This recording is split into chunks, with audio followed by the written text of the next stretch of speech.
Welcome to the first of Metro Vancouver's 2013 Future of the Region's Sustainability Dialogues, where we will be looking at how we pay for our cities. And thank you very much for taking the time and joining us all today. My name is Peter Holt, and I am your moderator for today's dialogue. Metro Vancouver is renowned for its livability, natural beauty, and greatly respected for its relentless pursuit of a sustainable future. Yet it has to compete, as all cities, in a global economy with a rapid growing population, mainly due to in-migration. And it also has a limited land mass, or land base, I should say. So today we ask, how do our local governments ensure the region stays competitive while finding the funds necessary to pay for the myriad of services, recreational areas, and infrastructure that residents deem to be essential? Today's dialogue is paying for our cities, and I suspect there will be many differing perspectives on this subject, and I'm certain that we will all learn from what we will hear. Thank you, Peter. Cities are vitally important to the economic and social functioning of the nation, and that importance is growing. 90% of our population growth lands in one of 30 major metro regions in the country. When people move to British Columbia or when they move to Alberta or Saskatchewan, they're not really moving to that province. They're moving to Vancouver, they're moving to Kelowna, they're moving to Edmonton, they're moving to Saskatoon. Second, the importance of our cities is being recognized increasingly by policymakers at the provincial and federal level of governments. 10 years ago, there was not a lot of attention being paid to municipal issues. That's not the case today. And the new 10-year, $70 billion infrastructure program announced in the recent federal budget is testament to that. Second, the issues. Well, the issues are numerous and wide-ranging, and for me, however, two stand out. First, Canadian municipalities have a very limited tax base, largely restricted to the property tax, and that stands in stark contrast to most cities around the globe, which have access to a wider range of tax tools. And the types of taxes we use are just as important, if not more so, than the level of taxation. The second issue concerns what I am arguing is the biggest public finance challenge of the 21st century, which is landing squarely on our cities, and that's the need to renew and rehabilitate our public infrastructure. Local governments are responsible for about half of all of our public assets and 2/3 of our core infrastructure assets. And municipalities lack the fiscal wherewithal to meaningfully address that. The Canada West Foundation, a few years back, put forward 5 specific proposals that together form a plan to reform municipal finances in Canada.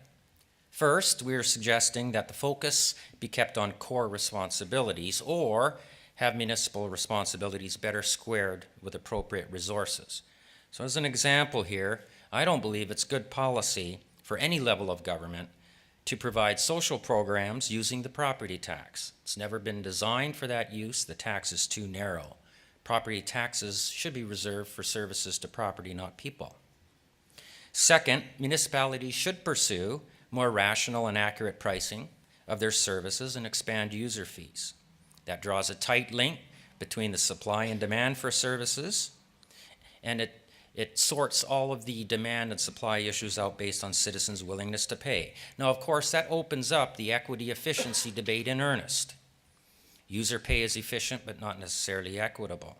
But it's not simply enough to say it's inequitable. The question is whether or not it creates an intolerable inequity. Third, municipalities should inject competition into the delivery of their services and infrastructure. Fourth, we need to get innovative with our infrastructure.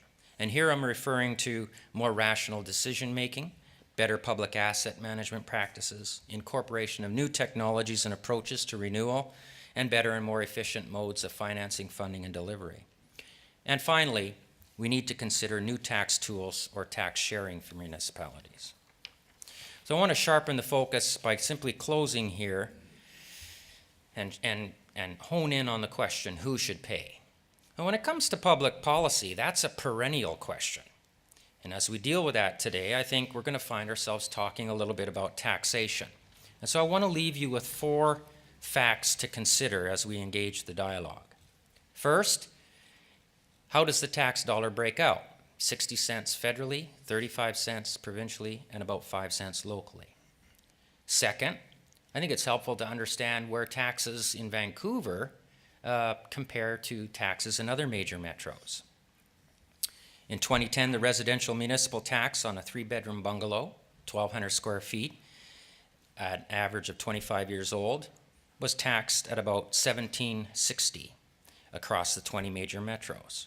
Vancouver was $1,680, so it's lower than average, and it's a far cry from the $2,500 in Montreal.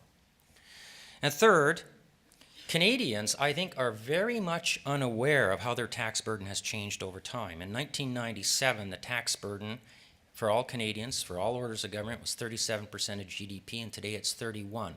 Doesn't sound like a big drop, but that's the equivalent of $100 billion annually. I'm not suggesting we should increase taxes by that amount, but I think that's an important nugget of information. And finally, let's realize that when we talk about taxes, we can't divorce it from talking about services. Taxes provide important services that provide an economic benefit, and the real question about taxation is whether the benefit exceeds the cost of imposing the tax. When it comes to things like infrastructure, we have found that additionally that is usually the case. Thank you. I'm coming to you and speaking with respect to the context of Translink, which is the Regional Transportation Authority. So we have responsibility to plan and manage a integrated regional transportation network. And we're just embarking on updating our 30-year vision and creating a new regional transportation strategy. So as people in the room are aware, we serve 21 municipalities in a First Nation, and our service area mirrors Metro Vancouver's service area. So I've got kind of three points. One is a concern, and my concern is that embarking on this planning exercise, I don't see a unified economic development strategy for the region that we serve. And that's a concern to me because we need to understand what the economy is going to look like 20, 30 years from now, where the jobs are going to be located so that we can serve and implement and plan. And second, I want to advocate or outline an approach that we are adopting in developing that regional transportation strategy, which is a performance-based approach to evaluating projects and programs, putting all projects and programs on the same footing, developing a set of criteria that supports the objectives and values of this region that we serve. Third one is an issue, and I think Casey talked about it, and that's the issue of the balance between general taxation and user pay. I know that, and I've been in municipal finance, regional local finance for 25 years now, that there is a trend more to user pay. I mean, it certainly makes sense from a policy perspective, with the issue, particularly in circumstances where we have limited resources, and certainly pricing resources, making the cost of those services transparent, leads people to understand that cost and make decisions that will ultimately enable us to make best use of the resources that we have available to us. But what I'm hearing and what I'm putting out there is that with that, we get a lot of comments when out in the public talking about a concern with respect to, and it comes to the terms of being nickeled and dimed to death, that there's multiple charges that are coming out at individuals, and there's a concern that, does this really make sense? I mean, you're in charge with respect to leading on these public programs. You're supposed to know what you're doing. Basically, you're entrusted to deliver these programs in the most cost-effective and appropriate way. Settle a reasonable level of taxation and get on with it. And so that dialogue, I think, is one that we really need to test with the public a little bit more. as we go down the path of implementing more user charges, because it's very all fair and good from a public policy perspective to come up with something that makes sense and is logical, but if it doesn't, if it's not supported and it does not support the values of the taxpayers and businesses and residents that we serve, then it's not really, the policy is not really going to be successful.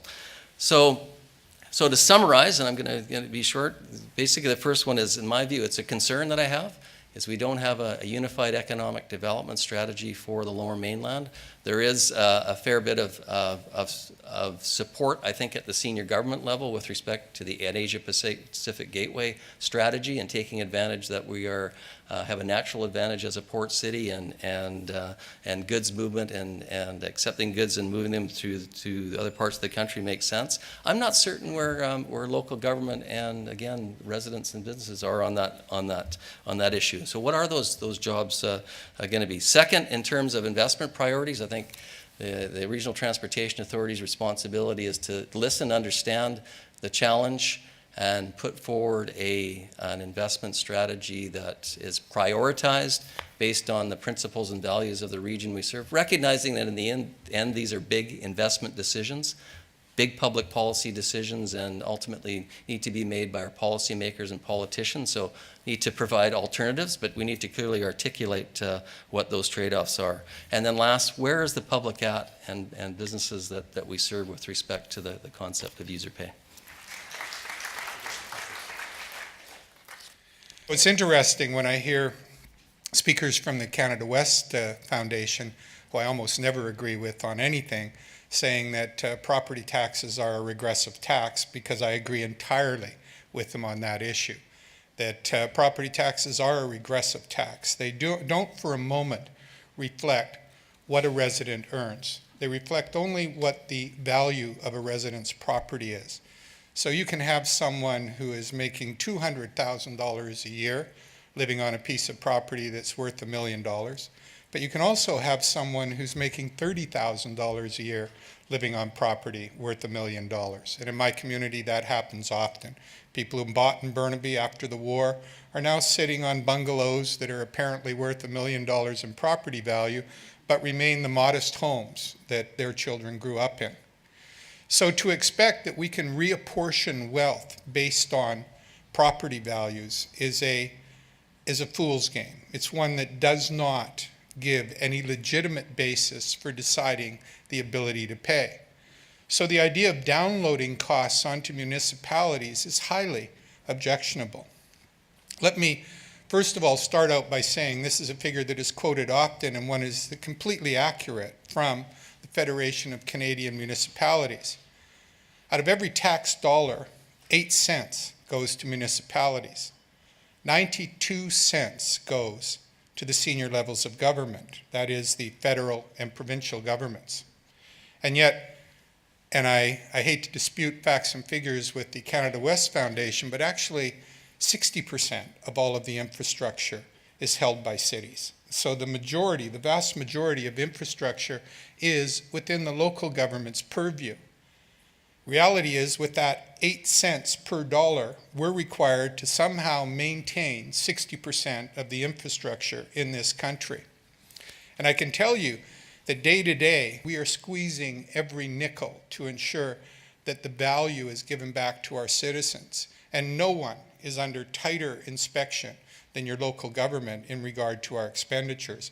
We're accountable every Monday night in my community for exactly what we've spent. And our books are transparent. We consistently operate a balanced budget each and every year. We can only spend what we draw.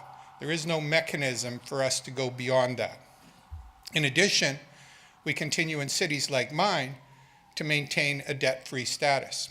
The City of Burnaby owes no money and in fact has $600 million in reserves, which shows you the kind of fiscal responsibility, thank you, that we have in local government in making sure that our cities are responsible day in and day out. But I can tell you, when people are coming into my city and asking me about the things that are needed, they talk about the important issues, the things that are important to them in their communities. They want to make sure that they have good, well-paying jobs, that they are in a position to be able to support their children, to be able to go on and get education. They want to have higher education available to them. They want to be sure that their schools are providing the basis for their children to do better than they did, which is always the Canadian dream. They continue to come to me and talk about even our health system, saying we've got to improve our health system. We have to ensure that, in fact, our health system is successful. But I can tell you that when my citizens come to me, the one thing that they do not ask for is $35 billion worth of new fighter planes. In fact, all of the time that I have been on council, no one has come and said, you know, Mayor, my highest priority is getting us $35 billion worth of fighter planes. But in fact, that's the priorities that are often set at the federal level of government, provincial level of government in regard to what we should be doing with those hard-earned tax dollars. I urge you in this discussion to question whether or not the highest value is in local government and whether we should follow the model that exists in Scandinavia, where all taxes are collected by local government and they provide taxes to the provincial and federal governments based on the services that those governments supply. Now that would bring democracy back to the people in our communities. Thank you.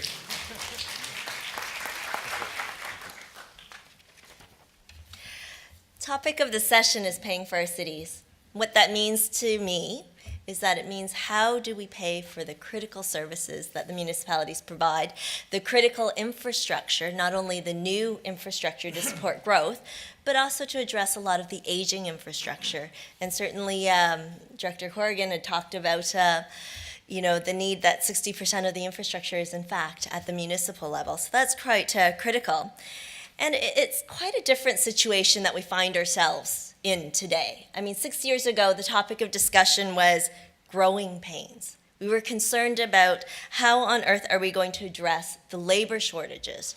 Now we're talking about quite a different thing. We're looking at all of these expenditures that we need to pay for, and how are you going to do that? And times have really changed. I mean, you look at unemployment. Unemployment has increased from 4.3% in 2007 to 7%. Yet there's a huge reluctance right now to raise taxes and to introduce user fees at all levels of government. And at the same time, taxpayers like yourselves, like myself, are certainly demanding more from our government to deliver more. So the question is, how do we get more value out of what we are currently spending on our cities? And some of the trends that we're seeing, one, there's certainly an increase in service reviews, and leading into that, service delivery change and transformation in the way that we're doing things, better asset management, and finally, how do we look for innovative ways to finance and deliver infrastructure? So I'm going to very quickly just go over these 4 services that we've been working closely with municipalities on to look at solving this problem. So first of all, what are service reviews? I mean, basically what we're seeing is municipalities are looking at their core services and really determining what is it that they should be delivering and how to deliver it better. And what that involves is really doing community engagement, just like this, to make sure that we understand what it is that the taxpayers expect to be delivered by the cities and how do you do it better. And the goal of this is to really eliminate or transfer services that are not considered essential or critical, to reduce costs by reducing service levels for areas that are not critical, to look at ways of reducing costs through alternate service delivery approaches, which we've talked about quite a bit today, and also to increase effectiveness and efficiency. So that leads quite nicely to a service delivery change and transformation, which is really answering the question, how do we improve service outcomes and do it efficiently? And that involves a bunch of different things. One is simply operational and process improvements. Those of you who work in the private sector certainly know you're constantly looking for ways of doing that. That's streamlining, standardization, simplification, and automation. One of the trends that have been coming out is customer self-service. How do we get people doing things on the internet? It can certainly save on labor costs and certainly results in significant cost reductions overall. Also increasing revenue capture, and that's not necessarily raising user fees. It's certainly looking at ways to optimize fees and also putting better controls to reduce revenue leakage. And finally, innovative service delivery, and it's really looking at a risk-based approach to deliver services. Asset management, that's been a very timely topic right across the country. You know, certainly municipalities are looking at their existing infrastructure, are noticing that it's aging, it needs to be replaced. And the question that a lot of municipalities are asking themselves is, how did this happen? How did we not plan for it? How did we not, have a good rehabilitation plan in place, a good maintenance plan in place?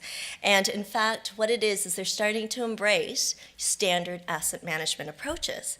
And coupled with that, there's requirements now to maintain an asset inventory, to report tangible capital assets on balance sheets. So now municipalities are taking much more stewardship over the existing assets. It's not good enough to develop the infrastructure and not worry about it, but it really is developing a plan to make sure that you're properly maintaining it. And there's legislation and grants that have been available at the provincial level to help municipalities with that. And finally, how do we look at innovative ways to finance and develop infrastructure? And you'll see, and actually I've had the privilege of working directly in the infrastructure area for the last 15 years, and I've seen a huge trend. Governments at all levels are looking at smarter ways to fund and deliver infrastructure. And that involves being much more strategic with partnerships with the private sector. And what that really means is looking quite closely at the existing contracting methods with the private sector to say what is the best way to allocate risk to the party who's best able to manage it. And really now the focus is not on just delivering the asset and walking away and saying that you've done your job. It's really looking at the whole life cycle of the asset. Will it continue to deliver the service levels that it would promise from day one? And there's certainly lots of other governments who have been really encouraging innovative ways of partnering. And the federal and provincial level funding has certainly required municipalities to look at alternate ways of funding. There really isn't a short-term fix, and certainly what's required is a multifaceted, collaborative approach at all different levels to make sure that we have a sustainable community at the end of the day. Thank you.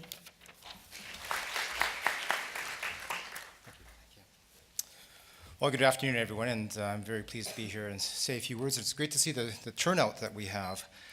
What Casey spoke of, which is context, I think is important of what we as cities do, because oftentimes people come to my city council and speak to me at the regional level and ask for a number of services that cities don't normally provide. And this is where perhaps where I part ways a bit with Casey in terms of what we should and shouldn't provide. I think that the concept of core services and need-to-haves versus nice-to-haves is an important concept that we need to grapple with, and that's what your local government, federal governments and provincial governments need to grapple with on an ongoing basis.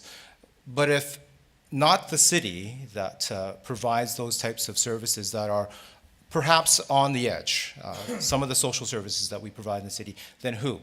Because after all, there is one taxpayer that that the citizens rely upon when governments at the federal level or the provincial level are less than responsive or unresponsive in totality.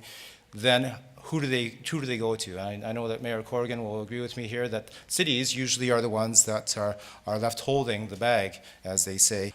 In the present, when we're dealing with our capital and our operating budgets at our municipal halls, and we're trying to make that final tuned decision on keeping a tax rate at an affordable level, whether it's for the future, because some of these investments will extend beyond the current day into many more generations, and of course, decisions that we have to deal with as a result of past council decisions as well.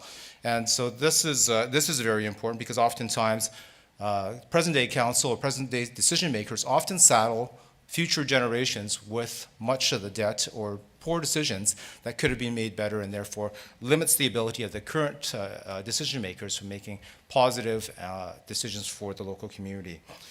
We've heard a little bit today about asset management. I think we need to think a little bit more, as Ian was saying, about a plan for the region in terms of economic development, and think about the economic health of our both our cities and our region and the province in a more holistic way. And I don't think we have done quite enough of that. The goal, I think, is tax fairness. How we come about that, or what that definition of tax fairness is an elusive one. It'll be different for every individual, but I think the services and solutions for a Liberal region of Metro Vancouver is the key of what we're trying to accomplish, which is an overall livable region. Some of the benefit of going last and having a minute and a half left is I get to rebut some of these things that have been said. It might not be, but I still got a minute and 20. The tax burden that we place on our citizens is a challenge annually for us at the municipal level. And as Mayor Corrigan said, we do balance our budgets every single year, and we find that challenge some years better than others because of what the other levels of government have done in terms of balancing their budgets. But it is absolutely true that I think the boldness of a council is measured by what it will do, not what is unpopular or popular at the time, but what they can do for future generations. And sometimes it does take a bit of boldness to understand that a high tax rate to pay for services that are necessary, not just for today, but into the future, needs a large expenditure at that point in time. Otherwise, who will do it? If you put off that decision for future councils, then the deficit grows. And that's exactly what we've been facing across our nation. And through the work of the Federation of Canadian Municipalities, we made that clear to the federal government that our infrastructure deficit was growing, that we needed a significant investment. And thankfully, they've listened to a degree. Our work isn't done, but that, at a micro scale, in comparison to a federal budget, is what we need to grapple with at a municipal level as well, that we make those key strategic investments early on so that we can all benefit over the longer term. I think that's my time, but happy to take your questions. Thanks.